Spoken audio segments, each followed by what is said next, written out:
Camarades membres de la direction du Front populaire ivoirien, je veux parler des membres du secrétariat exécutif, du secrétariat général, du comité central, du comité de contrôle. Camarades membres du comité de contrôle, camarades secrétaires généraux du FPI, secrétaires nationaux de la GFPI, de l'OFPI, de la CURF et de la CFPI, mesdames et messieurs les représentants des partis politiques frères, chers amis, chers camarades militants, nous sommes réunis ce jour pour sacrifier à la tradition qui veut qu'à l'occasion du Nouvel An, les parents, amis, connaissances et collaborateurs ou partenaires échangent des vœux pour d'une part jeter un regard rétrospectif sur l'année écoulée afin de se féliciter des satisfactions enregistrées, d'autre part prendre des résolutions et des engagements pour l'année nouvelle. Ce n'est pas la première fois que nous nous retrouvons dans ce cadre et à cette époque. Je me réjouis de votre présence massive et distinguée. Je salue de façon particulière la présence des personnalités, notamment nos amis et camarades leaders des partis membres de l'Alliance des forces démocratiques de Côte d'Ivoire, qui nous font chaque année l'amitié d'honorer de leur présence sur cette cérémonie. J'adresse mes félicitations appuyées et je me réjouis de la présence des camarades venus de l'intérieur du pays pour partager avec nous ces moments de communion fraternelle et militante. Je voudrais saluer tout particulièrement tous les camarades qui ont saisi cette occasion pour nous adresser leurs vœux et nous remettre des cadeaux.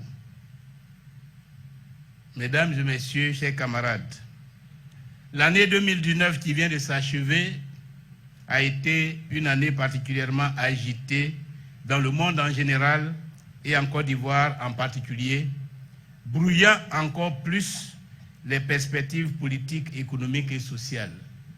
Tout à l'heure, le secrétaire général a parlé d'un monde incertain.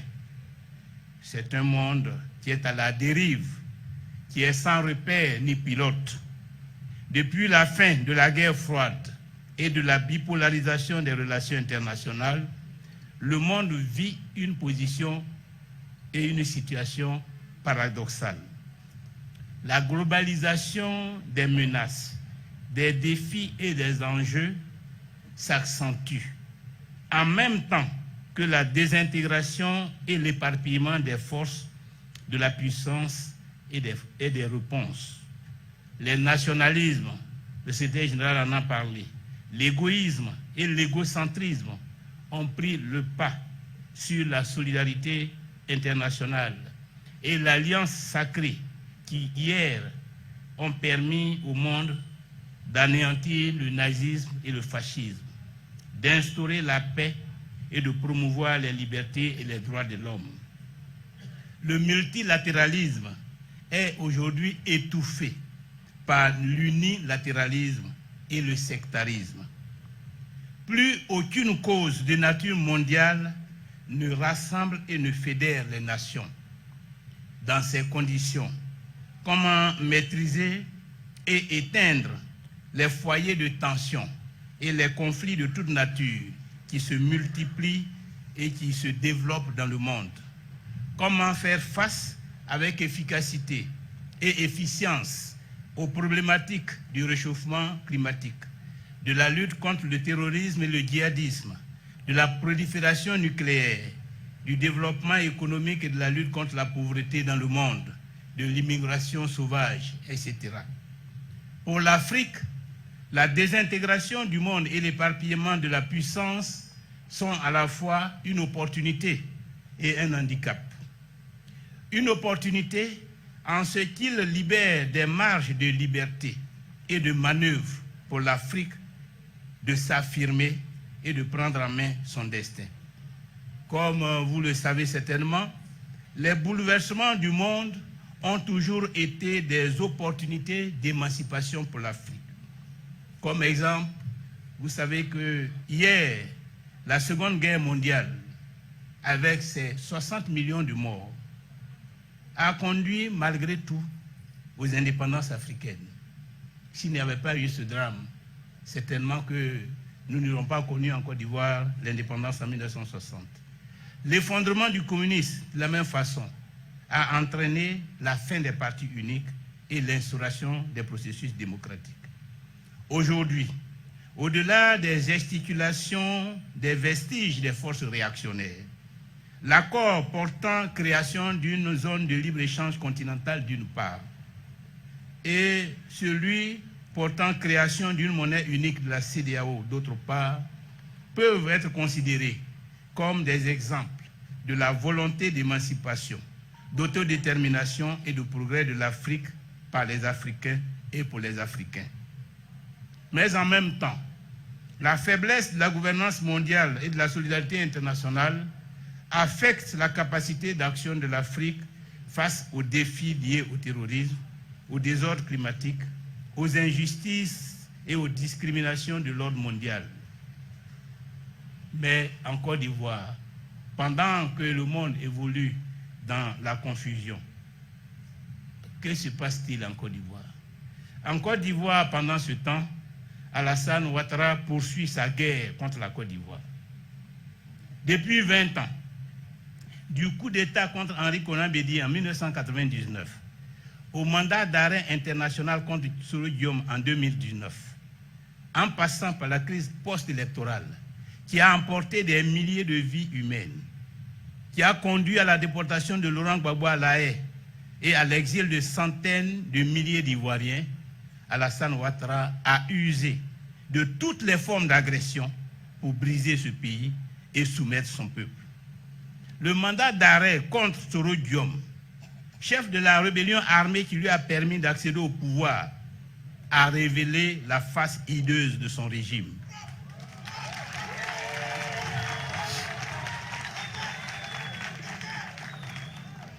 La face de son régime, un monstre qui dévore ses propres enfants et conduit le pays dans l'abîme. Nous ne devons pas le laisser faire et nous n'allons pas le laisser faire. Les Ivoiriens sont fatigués, les fonctionnaires sont fatigués, les étudiants, les enseignants, les travailleurs sont fatigués, les opérateurs économiques sont fatigués, les jeunes sont désespérés. Paix à l'âme de Laurent Barthélemy Anin-Djibaï, mort dans le train d'atterrissage d'un avion en tentant de fuir ce pays qu'Alassane Ouattara a transformé en camp de concentration. Halte à ces arrestations abusives, à ces violations quotidiennes, systématiques et scandaleuses des droits de l'homme. Un seul homme ne peut pas prendre en otage tout un pays, changer les lois comme il veut, piétiner les institutions comme bon lui semble, et régner tyranniquement sur tout un peuple. Halte à la dictature. Vive la liberté. La liberté à Laurent Gbagbo et Charles Blé Goudé. Acquittés par la CPI et que l'on maintient malgré tout injustement et abusivement en liberté conditionnelle qui n'est qu'une détention aménagée. Honte à Alassane Ouattara et à son gouvernement, qui osent écrire à la CPI pour empêcher Laurent Gbagbo et Charles Blé Goudé de rentrer dans leur propre pays. Allons à la paix. Les Ivoiriens veulent la paix que Félix Houphouët-Boigny leur a laissée en héritage. Nous sommes des hommes et des femmes de paix. C'est pourquoi le 15 février 2020, nous irons prier pour la paix avec les jeunes et les femmes de l'Église catholique et l'Église des nations. Que tous ceux qui croient se joignent à l'événement pour le salut de notre pays. J'ai été ahuri de lire les critiques contre cette noble initiative et d'apprendre que des cercles du pouvoir la redoutaient, la considérant comme une opposition, une agression politique. Décidément, les fins de règne sont cauchemardesques. Marcher pour la paix, prier pour la paix, n'est dans aucun pays du monde un acte subversif, un complot, une atteinte à l'autorité de l'État.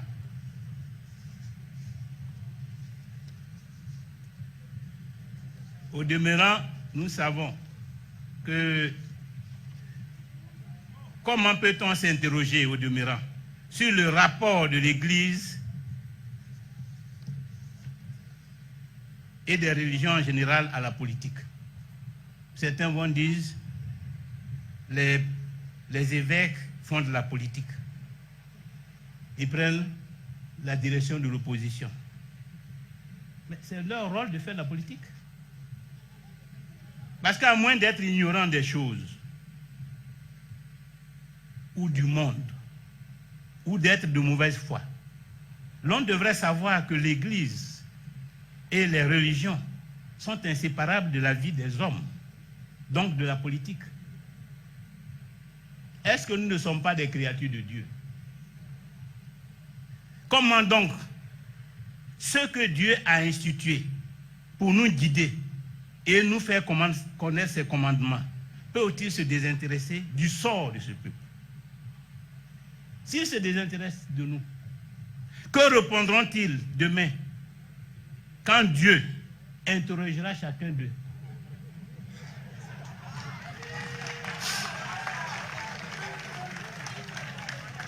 Qu'as-tu fait de la mission que je t'ai confiée?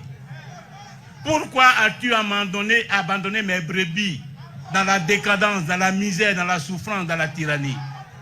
Qu'est-ce que les évêques là vont répondre? Donc c'est tout à fait dans leur mission. Et les chrétiens qui sont ici le savent. C'est le Christ lui-même qui a dit à Pierre, paie mes brebis. Qu'est-ce que ça veut dire? Je te confie mes brebis.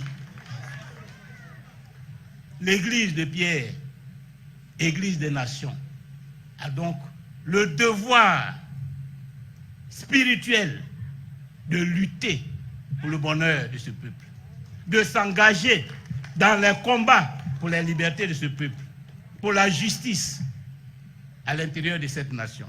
Et c'est pourquoi, tout à fait logiquement, l'Église s'engage, parce que c'est dans sa mission de nous défendre. C'est dans sa mission de prendre sa part dans le combat du peuple. L'Église n'est pas là uniquement pour prêcher de façon transcendantale, sans aucun rapport avec la réalité de notre vie quotidienne. Sinon, pourquoi s'adresserait-il à nous? C'est à nous que l'Église s'adresse. C'est à nous que l'Église parle.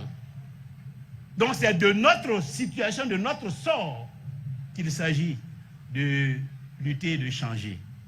C'est pourquoi nous considérons que ceux qui tiennent ces discours sont certainement des hommes qui n'aiment pas la paix, qui ne veulent pas de la paix.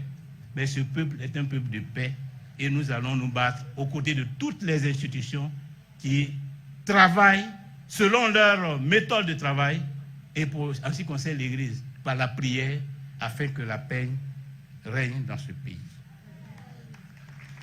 Parce que la guerre, l'instabilité, la misère ne sont pas des fatalités. Elles sont toujours le prix de nos errements, de nos méchancetés, de nos vanités, de nos ambitions démesurées, de notre mépris pour l'autre, de l'absence d'amour pour le pays, de l'absence d'amour tout court. Ne continuons pas à faire de ce beau pays une boîte noire de frustration et de ressentiment, un gisement de colère et de révolte. Le peuple ivoirien a droit à la paix, à la sécurité, à la tranquillité, à la prospérité, au bonheur. Le chantier du redressement national exige l'implication de tous, dans notre diversité, mais dans notre attachement à la patrie commune. C'est le sens de notre appel constant au dialogue politique et de notre attachement à une réconciliation nationale authentique à travers les États généraux de la République. C'est à cela que nous invitent avec insistance nos guides religieux depuis plusieurs années et les évêques catholiques de Côte d'Ivoire récemment à Korogo. Ils nous ont parlé de la réconciliation nationale et à travers elle la libération des prisonniers politiques. Ils nous ont parlé de la concertation et du consensus. Ils nous ont parlé de l'indépendance totale de la CEI. Ils nous ont parlé d'élections présidentielles ouvertes et inclusives. C'est le programme dans lequel nous sommes engagés depuis plusieurs années. Et je voudrais ici solennellement dire que nous adhérons totalement à ce programme, à cette vision, et que nous ferons tout en cette année 2020 afin que la concertation nationale, le dialogue politique conduise à une CEI crédible, transparente, qui inspire confiance à tous et à des élections présidentielles ouvertes et inclusives. Chers camarades, voilà le chantier que nous allons réaliser cette année. Tous nos efforts seront concentrés sur les élections de 2020 et sur tout ce qui doit être fait pour que ces élections soient véritablement transparentes. Nous avons déjà marqué notre objection à cette CEI dominée dans les commissions locales pratiquement à 100% par des militants du RHDP. J'ai dit au sortir de la dernière rencontre qu'en définitive, le RHDP a transformé la CEI en une structure spécialisée de son parti. Nous n'irons pas aux élections avec une structure spécialisée du RHDP qui organise des élections. Donc la CEI doit être réformée. La CEI doit être réformée pour qu'elle épouse les standards internationaux, pour qu'elle garantisse des élections libres et transparentes. Parce que nous les voyons. Lorsqu'on voit combien de fois il s'acharne contre Soro Diom, parce que sa candidature va leur faire perdre des voix au Nord, comment penser qu'ils ne mettront pas tout en œuvre pour utiliser toutes les institutions chargées des élections pour frauder en 2020? Donc, où les élections sont faites de façon transparente, avec une CEI qui inspire confiance à tous, où nous serons tous dans la rue ou en prison pour que Alassane Ouattara installe Amadou Gon comme président de la République de Côte d'Ivoire. Mais nous n'assisterons pas impassibles comme des moutons et laisser Alassane Ouattara aller installer frauduleusement Amadou Gon comme président de la République de Côte d'Ivoire contre la volonté des Ivoiriens. Ça ne se fera jamais. Nous n'accepterons pas ce coup de force. Et il faut qu'Alassane Ouattara le sache. Il faut qu'il le sache. Mais c'est pour cela que notre unité devient un instrument stratégique. Et comme Dieu a prévu que les choses ne se passeront pas comme Ouattara le veut, il a ouvert les portes pour l'unité du FPI. Il a fait tomber les murs de Jéricho. Il a fait tomber le mur qui sépare le nord du sud. Comme hier, il a fait tomber le mur qui sépare l'est de la RDC, de la RDA, de l'ouest. La chute du mur, ouvre une nouvelle ère. La chute du mur ouvre une ère de réconciliation. Et je voudrais vous dire que tout est accompli. Tout est accompli à travers cette rencontre historique du 3 janvier 2020. Tout est accompli.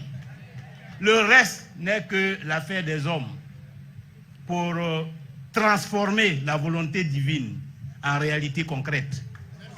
Et là-dessus, je voudrais vous dire que vous pouvez compter sur moi. Vous pouvez compter sur moi pour que la réconciliation au sein du Front populaire ivoirien, pour que l'unité de la grande famille du Front populaire ivoirien soit très rapidement une réalité. À travers cette rencontre, je peux dire que Dieu et Gbagbo m'ont mis en mission. Gbagbo m'a mis en mission de réconcilier son peuple et je ne faillirai pas à cette mission. Et je mettrai tout en œuvre pour qu'elle soit une réalité. C'est pourquoi je voudrais, dès maintenant, demander à vous tous et vous toutes qui m'avez fait confiance dès le départ, alors qu'aucun signe ne pouvait indiquer que cette bataille pouvait se terminer par un résultat positif. Je ne parlerai pas d'une victoire, mais par un résultat positif. Que vous avez eu la foi en ce que je faisais, je voudrais vous dire de continuer à avoir foi dans le combat que vous avez engagé. Car tout ce qui est fait dans l'intérêt du peuple, tout ce qui est fait dans l'intérêt des hommes et des femmes, Dieu le bénit toujours. Dieu l'exauce toujours. Et Dieu l'accomplit toujours. C'est pourquoi, personnellement, je n'ai jamais douté. Parce que je sais que le combat que je le menais dans l'intérêt du Front populaire ivoirien et dans l'intérêt de la Côte d'Ivoire. Dieu ne pouvait pas nous abandonner. Dieu ne pouvait pas abandonner le peuple de Côte d'Ivoire. Et Dieu est en train d'accomplir ce qu'il a décidé de faire. Le changement. Mettre fin à la dictature d'Alassane Ouattara. Libérer ce peuple afin qu'il puisse emprunter la voie de la terre promise. Comptez sur nous. Soyez ouverts. Soyez patients. Soyez tolérants. Parce que ce sont ces valeurs qui sont au centre de la réconciliation. Mais je voudrais, à l'endroit de nos camarades qui sont dans l'autre chambre de la maison, je voudrais leur dire qu'il y a un temps pour chaque chose, que les tensions, les conflits, les palabres sont dans la nature de la vie humaine, de la vie en communauté. Entre un homme et son épouse, il arrive des moments de palabres. Des moments où la femme décide même de faire chambre à part.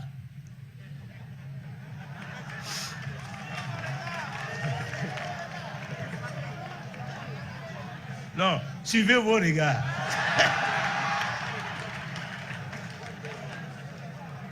Mais on ne reste pas éternellement dans les palabres. Il y a toujours un temps pour la réconciliation. Et quand il y a des palabres, il faut déjà avoir l'esprit à quel moment la réconciliation va se faire. Et il faut se préparer psychologiquement, moralement à la réconciliation. Le temps de la réconciliation est arrivé. Je voudrais demander à nos camarades que le temps de la réconciliation est arrivé. Qu'il n'est pas loin le temps où Simone Gbagbo, Afin N'Guessan, Oula Hubert, Aswadou se retrouveront sur le même podium, en train de faire le même meeting. Il n'est pas loin le temps où Sangaré, Isiaka et tous nos camarades, membres de la direction, seront dans des délégations communes avec Kone Boubacar, Etienne Amouakon, etc., parcourant la Côte d'Ivoire pour porter le message de réconciliation de la Côte d'Ivoire. Ce temps n'est plus loin. Et ce temps, nous devons le travailler, nous devons le préparer. Parce que c'est ce temps que la Côte d'Ivoire attend de nous. C'est cela que les Ivoiriens attendent de nous. Nous avons fait le serment de servir la Côte d'Ivoire. Nous nous sommes engagés dans des conditions difficiles, dans la clandestinité, dans l'opposition, dans l'intérêt de la Côte d'Ivoire. Aujourd'hui, la Côte d'Ivoire attend de nous ce sursaut, attend de nous cette capacité d'élévation pour tourner la page de la division, pour aller à la rencontre de ses aspirations et pour mettre fin au drame qu'il vit. C'est de cela qu'il s'agit. Il ne s'agit pas de nos questions d'amour propre. Il ne s'agit pas de nos ressentiments personnels, de nos frustrations personnelles. La Côte d'Ivoire est au-dessus de cela. La Côte d'Ivoire mérite que nous fassions un sacrifice pour cela. Et c'est ce sacrifice-là que nous attendons des uns et des autres. Moi, je suis prêt, j'ai été toujours engagé dans le sacrifice pour la Côte d'Ivoire. Ce n'est pas nouveau. Depuis que je suis entré en politique, depuis la crise de 2002, vous savez tous quelle a été ma posture, quelle a été ma démarche, quels ont été mes intérêts stratégiques. La Côte d'Ivoire, notre pays. La Côte d'Ivoire, notre pays, a besoin du Front populaire ivoirien. Parce que face au drame qu'il vit, lorsqu'elle regarde à gauche et à droite, quelle est la force politique qui peut la sortir de ce trou? C'est le FPI, mobilisé avec toutes les forces politiques qui n'adhèrent pas à cette politique de Alassane Ouattara. Si nous sommes conscients de cette réalité, de cette exigence, pourquoi nous allons traîner sur la voie de la réconciliation? Pourquoi nous allons mettre des obstacles qui n'en valent pas la peine sur la voie de la réconciliation et de l'unité du parti? Le faire, est-ce montrer un amour pour le pays? C'est pourquoi je suis persuadé que personne, ni ici, ni là-bas, ne sera en reste dans le processus de réconciliation, ne restera au bord du chemin dans le processus de réconciliation. Et c'est cela qui me rassure que 2020 est notre année. Qu'en 2020, comme disent quelqu'un, tchoko tchoko, on va gagner. On va gagner. Ma conviction est plus forte. Depuis le 3 janvier 2020, j'ai eu la conviction. Dieu m'a dit qu'on va gagner 2020. Dieu m'a dit qu'on va gagner 2020. Dieu m'a dit qu'on va gagner la prochaine élection présidentielle. Ayez donc cette foi en retournant chez vous.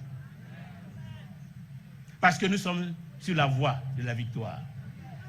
Comment le RHDP peut-il gagner une élection aujourd'hui dans la situation où il se trouve? Comment peut-il gagner? Il n'y a aucun élément objectif qui puisse permettre de dire qu'eux, ils peuvent gagner une élection. Qu'est-ce qu'ils vont avancer pour gagner une élection? Les élections, gagner les élections. Utiliser la violence, oui, ils peuvent l'utiliser. Mais quand on rentre dans la violence, on ne sait pas qui va rester debout quand la poussière va s'affaisser. C'est facile de déclencher des actes de violence. Mais celui qui prend le risque doit le prendre en conséquence, en considération de cause. Parce qu'il n'est pas sûr que toute violence conduit forcément au résultat qu'on attend. C'est pourquoi je vous demande de ne pas douter et de continuer le travail. Le travail, c'est la reconstruction du parti. C'est l'achèvement de l'opération Zrama. Le travail, c'est l'unité du parti. Dans les jours à venir, nous allons nous mettre à la tâche, de manière à ce que le congrès unitaire que nous attendons tous soit une réalité dans un avenir très proche. Le travail, c'est aussi tout ce que la direction du parti va faire pour faire en sorte que les moyens nécessaires à la campagne électorale soient réunis d'ici octobre 2020. C'est tout cela, le travail. Vous avez votre part. Nous avons, direction du parti, notre part. J'ai, en tant que président du parti, ma part. Et sachez que je suis déjà au travail. Je vous demande donc de vous mettre au travail. Je vous demande de vous mettre au travail et de transmettre à tous nos camarades qui sont restés dans nos quartiers, dans nos communes, dans les villages à l'intérieur du pays, que la Côte d'Ivoire est en marche vers le changement, que le Front populaire ivoirien est debout et que demain, unifié, réconcilié, il sera une force incontournable, une force imbattable pour la victoire en 2020 et pour la libération totale de notre pays, la Côte d'Ivoire. Je vous remercie.